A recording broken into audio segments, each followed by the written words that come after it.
¿Cómo fue que pasamos de llevarnos tan bien a no poder hablar sin discutir? ¿Qué pasó desde que nos casamos? ¿Será que nos equivocamos? Cuando una pareja se casa, lo hacen con mucha ilusión. Sienten que son el uno para el otro, se juran amor eterno, se comprometen a trabajar en equipo. Pero un día se encuentran discutiendo por todo y preguntándose qué fue lo que nos pasó. ¿Por qué ya no somos los mismos? En este video vamos a responder estas preguntas para que podamos comprender qué fue lo que pasó y cómo podemos transformar la relación en lo que verdaderamente queremos. ¿Y qué fue lo que cambió? Que se terminó la ilusión. El enamoramiento es una etapa y es en la convivencia en donde surge la posibilidad de que nazca un amor maduro, un amor real.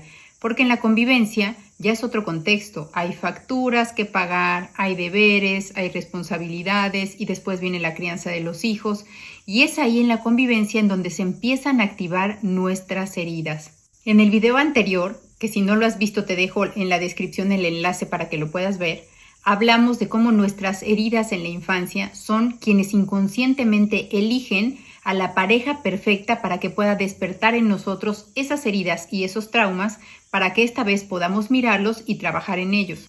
También con el paso del tiempo y con la convivencia se activan nuestras lealtades familiares y nuestros programas aprendidos y los roles que aprendimos. Y de pronto, sin darnos cuenta, empezamos a hacer lo mismo que hacía nuestra mamá, empezamos a imitar la relación de pareja que tenían nuestros padres. Ahora no solamente somos nosotros dos, sino ya tenemos de invitados a toda nuestra historia familiar, la de nosotros y la de nuestra pareja. Y toda esta información no la conocemos. Entonces, ¿qué es lo que pasa? Cuando surge una diferencia, creemos que el otro nos está fallando, que nos está traicionando, nos enojamos, reaccionamos, discutimos, nos separamos, nos sentimos cansados, muy dolidos. Y una vez que se nos pasa el enojo, nos volvemos a acercar, nos volvemos a juntar, porque en realidad los dos queremos estar juntos y queremos que la pareja funcione, pero no sabemos cómo hacerlo. Creemos que el problema es lo que está haciendo el otro, es la conducta del otro.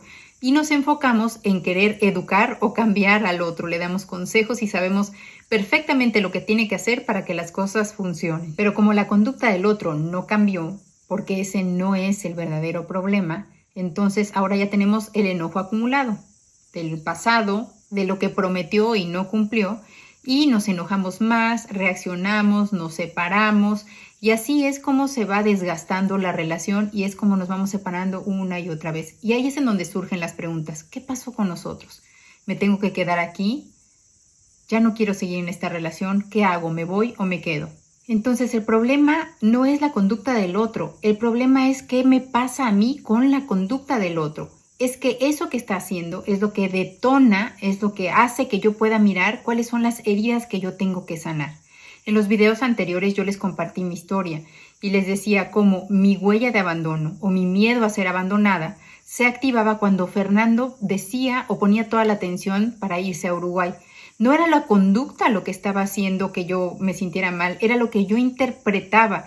Yo interpretaba que no era suficiente, que no era importante, que era mucho más interesante saber y ver lo que estaba pasando allá, que yo no valía o no era lo suficiente, o que si él se iba, tenía ese miedo a ser abandonada. Y nuestra reacción fue como la de todos nosotros. Nos separamos, reaccionamos, nos dejamos de hablar, pensamos que nos teníamos que separar, y eso tampoco funcionó. Pero otra vez nos volvíamos a acercar y queríamos hacerlo de una manera distinta. Estábamos trabajando en el efecto, en que él ya no hablara tanto por teléfono con su mamá, o que no tuviera tantas ganas de ir a Uruguay, o que fuera menos días. Estábamos trabajando en el efecto. En realidad, para que las cosas cambien, cada uno de nosotros se tuvo que hacer responsable y mirar qué era lo que pasaba. En mi caso personal, yo me di cuenta que esa conducta era lo que activaba en mí el miedo al abandono. Eso era mío.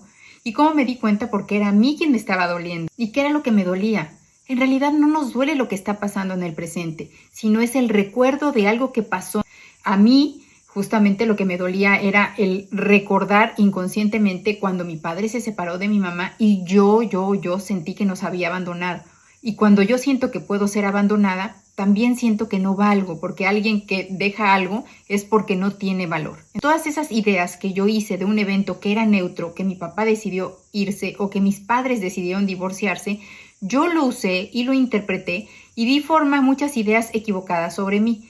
Cuando Fernando hace la verdadera función de la pareja, que es mostrarme todas aquellas heridas o todo el trabajo pendiente que yo tengo que hacer, ahora sí me di cuenta y dije, ok, esto que estoy sintiendo es mío. ¿Por qué? Porque lo estoy sintiendo yo. Y yo era la única que lo podía solucionar.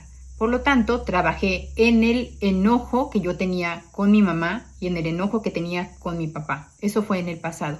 Y en el presente, mi miedo a ser abandonada solamente me estaba mostrando que la única que se había abandonado era yo. ¿Por qué? Porque había dejado de estar presente y para mí en mi vida. Toda mi mirada estaba puesta en lo que hacía o dejaba de hacer Fernando. Cuando yo estoy afuera mirando qué es lo que hace el otro, en realidad me abandoné a mí. Abandoné las cosas que me gustaban y dejé de estar presente, dejé de atender todo lo que tenía que atender en ese momento, que era mi casa, mi profesión, mi deporte, mis hijas. Y cuando yo regresé a mí, ahora sí, desde ese estado de paz, podía mirar al otro libre de juicios, libre de reclamos, porque él no me estaba haciendo nada, simplemente me estaba mostrando heridas y traumas que yo tenía la posibilidad de sanar. Gracias a ese miedo y a ese dolor que yo sentí de poder ser abandonada, también me di cuenta que yo tenía una lealtad con respecto a mi mamá. Yo estaba viviendo lo mismo que ella vivía. Yo estaba sintiendo ese miedo a que mi papá se fuera, ese miedo a que no la eligieran. Eso es un patrón que se repetía una y otra vez. ¿Y cómo se rompen los patrones? Lo vimos en uno de los videos anteriores, dejando de reaccionar. ¿Y qué es reaccionar? Primero que nada es hacerlo personal. Y cuando yo lo hago personal, me enojo, reclamo, me quejo, me separo, trato de que cambie, me alejo, dejo de hablarle. Todas esas acciones que vienen de una reacción a mi emoción, eso se llama reaccionar. Y eso es justamente lo que reafirma en nuestra mente la posibilidad, la idea de que puedo ser abandonada, o de que puedo ser no vista, o de que puedo ser insuficiente, o de que no me están escuchando, que no soy importante. Cada que a nosotros se nos mueva la paz por la conducta o el comportamiento de alguien más, eso es de nosotros. Si me duele a mí, es una herida que yo tengo que sanar. Y la única forma de romper ese programa es dejando de reaccionar. Y dejar de reaccionar no quiere decir aguantarme, quedarme callada, evadir o resignarme. Nada tiene que ver con eso. Es darme cuenta de que si me está doliendo a mí, es mío y solamente yo lo puedo trabajar. Ante la presencia de una emoción, ya sea de enojo, de tristeza, de miedo, pausa, respiro profundo, dejo que la emoción pase, sin alimentarla con pensamientos, pero le dije, me volvió a fallar, absolutamente nada.